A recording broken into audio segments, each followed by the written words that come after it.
Żadnych ran postrzałowych nie widać. O właśnie, tu się, tak? Tak, no, uważaj na narzędzia, bo są drogie.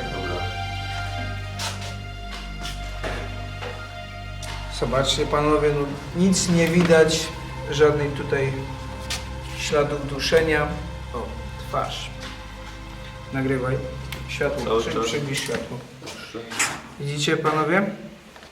Skóra naciągnięta, poszarpana. Może ją ktoś ściągnął za włosy? No, jak się będziesz tak starać, to się kiedyś w końcu dowiedziesz, tak.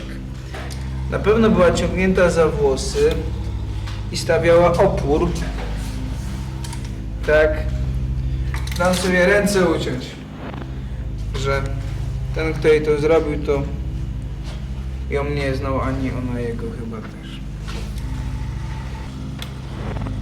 Tutaj jest podstawa czaszki zmierzczona, co może być główną przyczyną zgonu.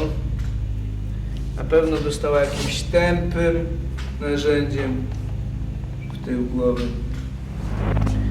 Trzeba będzie zrobić wewnętrzne badanie, cięcie czaszki i przeprowadzenie dogłębnego badania w celu sprawdzenia po prostu co i jak tam jest. Dobrze?